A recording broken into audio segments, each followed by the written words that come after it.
मेरे प्यारे विद्यार्थीगण, आज मैं आपके लिए मैथमेटिक्स का कुछ बेसिक प्रश्न लेकर के आया हूं और ये बेसिक प्रश्न आप सभी विद्यार्थीगण को हल करने के लिए आना चाहिए।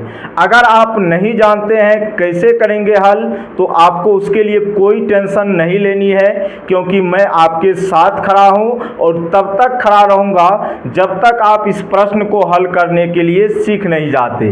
तो मेरे प्यारे बच्चे, जैसा कि मैंने आपसे पहले ही कहा कि आज का जो हमारा क्लास होगा, उन क्लास में हम लोग कुछ मैथमेटिक्स के बेसिक प्रश्न को देखेंगे और बहुत सारे स्टूडेंट्स को इसमें प्रॉब्लम्स भी होती है, तो उसके व्यू से यहाँ पे हम लोग एक्सप्लेन करेंगे, ताकि जिन बच्चों को प्रॉब्लम होती है इन बेसिक प्रश्नों में, उन्हें प्रॉब्लम्स ना हो। अगर आप जानते हैं तो अच्छी बात है, और नहीं जानते हैं तो आप भी सीखने का प्रयास करें, क्योंकि मैं अभी आपको इसका बेहतरीन जो सॉल्यूशन होगा वो बताऊंगा। तो चलिएगा मेरे प्यारे विद्यार्थीगण, आज की सेशन को करते हैं स्टार्ट। और सबसे पहला काम, रेगुलर की तरह पहले क्वेश्चंस को पढ़ेंगे, उसके बाद हम लोग इसके सॉल्यूशन को देखेंगे। तो पहला नंबर क्वेश्चंस में क्या कहा गया है उसको हम लोग समझने का प्रयास करते हैं। तो कहा गया है दो संख्याओं का जो योग है मेरे प्यारे बच्चे, वो कितना है आपका 27 है। पहली संख्या के 1/3 भाग का मान 5 है, तो दूसरी संख्या के 1/3 भाग का मान आपको बताना है। तो समझना मेरे प्यारे विद्यार्थीगण, इस प्रश्न में कहा गया है दो संख्या है आपको, ठीक है, और उसका योग आपको दिया गया है 27। मुझे संख्या के बारे में अभी कोई जानकारी नहीं है, और मुझे उस संख्या मतलब वो जो दो संख्या है उसमें दूसरी संख्या के 1/3 भाग का मान बताना है। तो मेरा सबसे पहला काम होगा वो दोनों संख्याएं पता करना, उसके बाद ही हम लोग क्वेश्चंस का आंसर दे सकते हैं। तो समझना मेरे प्यारे बच्चे, कैसे करते हैं इस क्वेश्चंस को हल, एकदम तोड़ तोड़ के बताएंगे, नुन्नू सुगा की तरह, टेंशन मत लीजिएगा। तो पहला नंबर क्वेश्चन है आपका, बोलो हाँ या ना, और इसका भी हम देखने वाले हैं प्यारे बच्चों सॉल्यूशन। तो कहा गया है दो संख्या का योग 27 है। तो मान लेते हैं मेरे प्यारे बच्चे, माना कि पहली संख्या x, पहली संख्या को मैं क्या करता हूँ प्यारे बच्चे, x मान लेता हूँ। अरे बोलो हाँ या ना, x, ठीक है। तथा दूसरी संख्या जो होगा आपका मेरे प्यारे बच्चे, वो आपका हो जाएगा 27 - x। ऐसा क्यों होगा प्यारे बच्चे, बहुत सारे स्टूडेंट्स के मन में सवाल भी उठ रहा होगा, सर आपने पहली संख्या को x माना है तो दूसरी संख्या 27 - x कैसे हो गया। तो मेरे प्यारे विद्यार्थीगण, मैंने कुछ नहीं किया, जो क्वेश्चंस का मैं उसके हिसाब से चलने का प्रयास कर रहा हूँ। क्वेश्चंस में कहा गया था दो संख्या आपके पास जिसका योग क्या है मेरे प्यारे बच्चे 27 है, तो मैंने मान लिया कि उसमें जो पहला संख्या हुआ होगा वो आपका x है, तो दूसरा संख्या आपका क्या होगा 27 - x। इसको आप ऐसे नहीं समझोगे तो मेरे तरीका से समझो। अब मेरे प्यारे बच्चे, मैं आपके सामने दो एग्जाम्पल लिख रहा हूँ।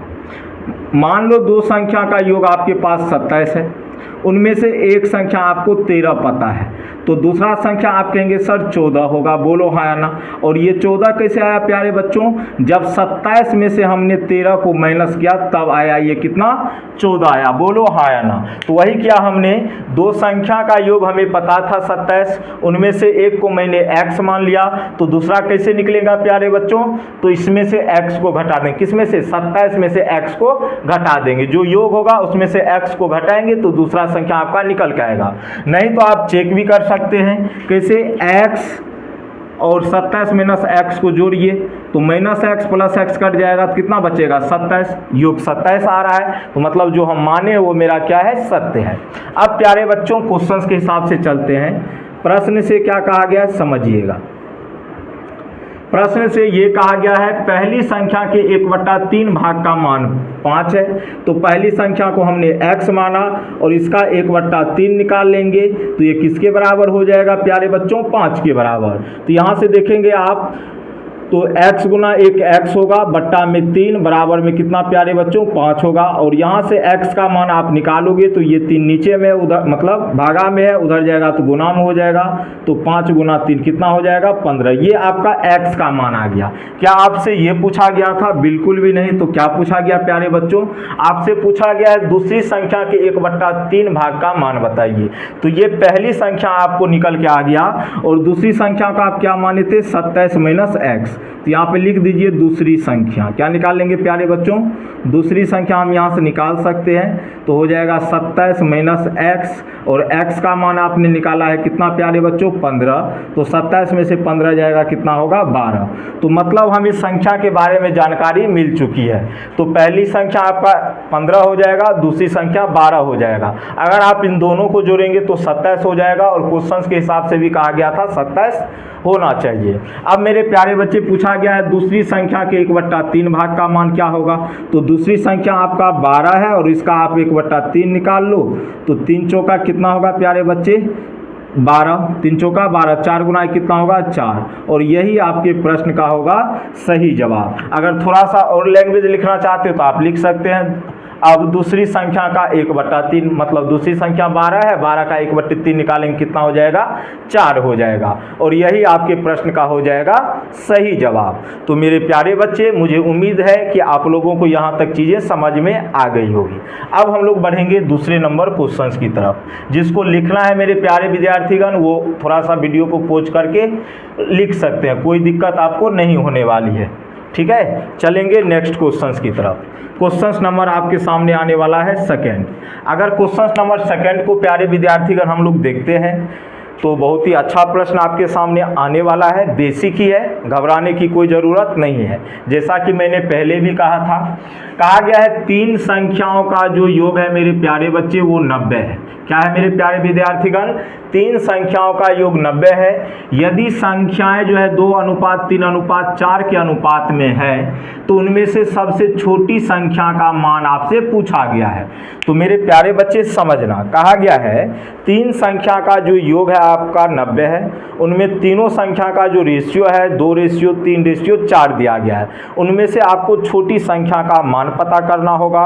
तो मेरे प्यारे विद्यार्थीगण जब भी इस तरीके का प्रश्न आए आपके सामने तो आराम से कर लेंगे, कोई दिक्कत नहीं है। तो मेरे प्यारे बच्चे यहाँ पे तीनों संख्या का अनुपात पता है और ये रियल नहीं है, ये आप भी जानते हैं। तो हम मान लेते हैं माना की संख्याएं 2x 3x तथा क्या है प्यारे बच्चों 4x। अब रेशियो आपका हट चुका है, बोलो हाँ या ना।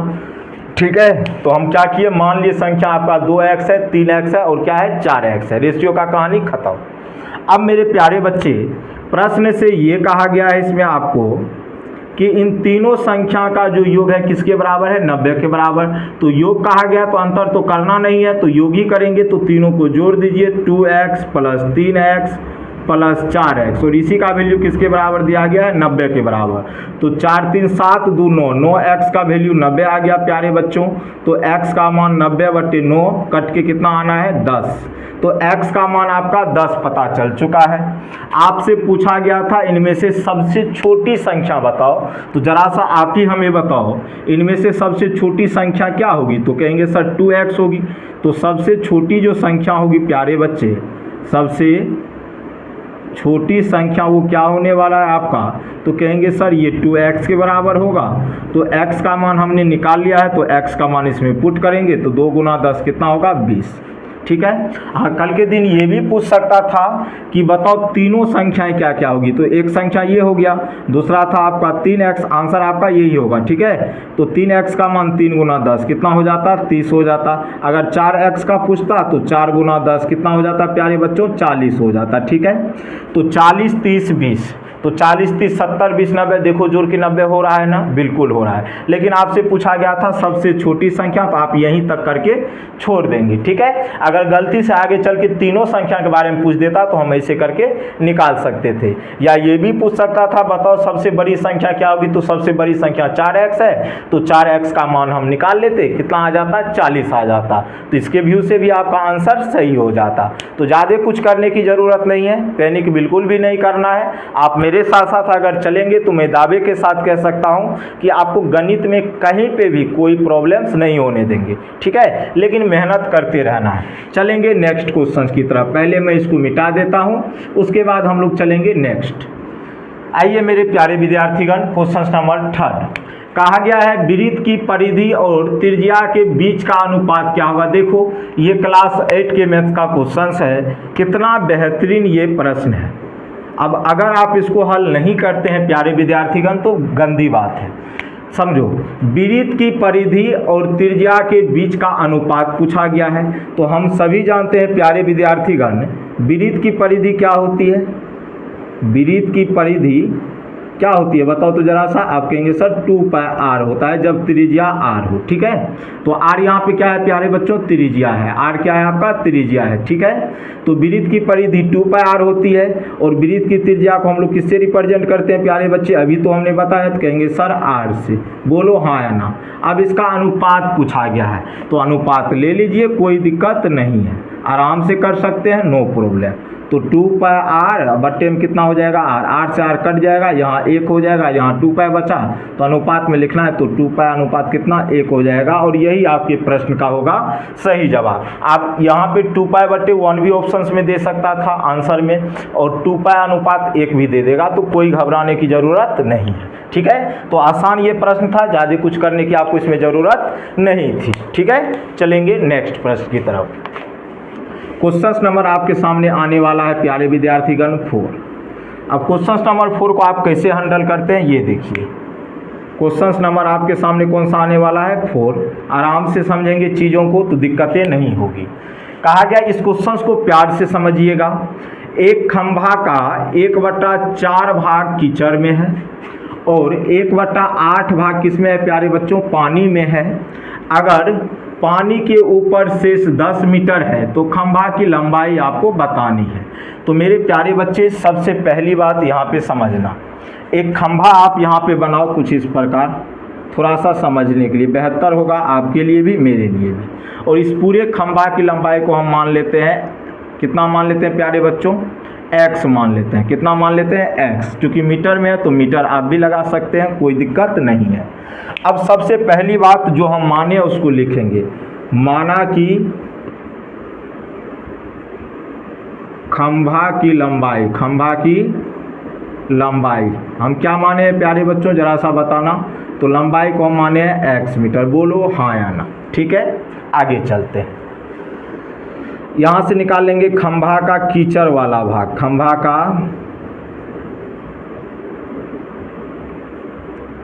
कीचड़ वाला भाग। आराम से समझिएगा, कहीं पे कोई प्रॉब्लम नहीं होगी।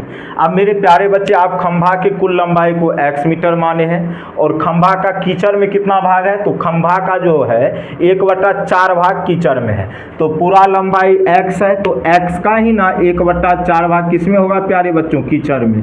तो x/4, x बटे कितना हो गया 4 हो गया, अरे बोलो हाँ है ना। उसके बाद खंभा का पानी वाला भाग निकाल लेंगे, खंभा का पानी वाला भाग, बोलो हाँ है ना। तो ये हो जाएगा x गुना, चूंकि पूरे खंभा की लंबाई x है और इसका 1/8 भाग किस में है, पानी में, तो x/8। इसको भी आप मीटर में ही ले सकते हैं, कोई दिक्कत नहीं, चूंकि पूरी लंबाई मीटर में है तो ये भी किस में आएगा, मीटर में ही आएगा, ठीक है। अब मेरे प्यारे बच्चों अगला जो इसमें कहा गया स्टेप, पानी के ऊपर शेष 10 मीटर है। अब समझिएगा, अब मुद्दे वाली बात है, मैं आपको समझा रहा हूँ। देखो मान लो कि यहाँ से यहाँ ये वाला जो पार्ट है कीचड़ का है, किसका पार्ट है भैया, कीचड़ का। तो x/4 भाग कीचड़ में है, ऐसे समझो। और मान लो कि यहाँ से यहाँ वाला जो भाग है आपका पानी में है, किस में है वो वाले, पानी में, समझाने के लिए समझा रहे हैं। तो x/8 भाग आपका किस में है प्यारे बच्चों, पानी में है, बोलो हाँ है ना। अब जरा सा आप हमें ये बताओ मेरे प्यारे बच्चे, मैं आपको कुछ इस प्रकार समझाने वाला हूँ। जैसे ये पूरा आपका खंभा है, हम कहेंगे ये खंभा पूरा जो है आपका 10 मीटर लंबा है। कितना मीटर? 10 मीटर। हम कहेंगे यहाँ से यहाँ जो है ये मान लो कीचड़ में 2 मीटर है। कितना मीटर है? और पानी में यहाँ से यहाँ जो है ये 5 मीटर है। हम कहेंगे प्यारे बच्चों ज़रा सा ये बताओ, और यहाँ से यहाँ वाला पार्ट आपका 3 मीटर है, ऐसा समझो। सब कुछ तो हम बता ही दिए। तो पूरा लेंथ आपका 10 मीटर है, इसमें 2 मीटर भाग कीचड़ में आपका है, 5 मीटर भाग पानी में। हम कहेंगे बताओ मेरे प्यारे बच्चे, यहाँ पे जो है ऊपर में आपका 3 मीटर बचा हुआ, ऊपर में कितना बचा हुआ है? 3 मीटर। हम कहेंगे बताओ इस 3 मीटर का वैल्यू हम कैसे निकालेंगे? तो पूरा लेंथ आपका 10 है, उसमें से आप इन दोनों को जोड़ करके घटा देंगे तो वो ऊपर वाला भाग निकल के आएगा कि नहीं बताओ? तो 10 में से 7 जाएगा 3, और ऊपर वाला भाग भी आपका कितना था? 3। तो सेम यहीं पे यहाँ पे भी वही प्रोसेस करना है। अगर आपको शेष भाग निकालना है, कितना निकालना है? शेष।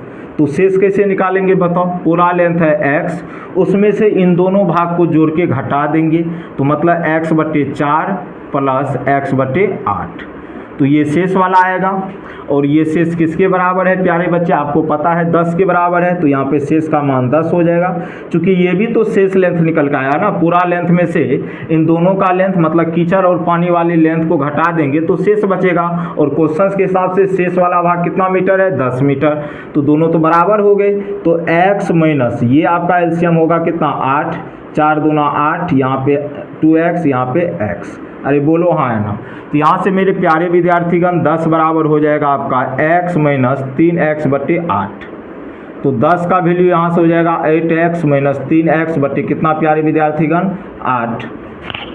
तो यहाँ से आपका हो जाएगा कितना बताओ जरा सा? तो ये हो जाएगा आपका 10 गुना 8 80, 80 बराबर हो जाएगा 5x। तो x का मान होगा 80/5, काट के कितना आएगा? 16। कितना आएगा प्यारे बच्चों?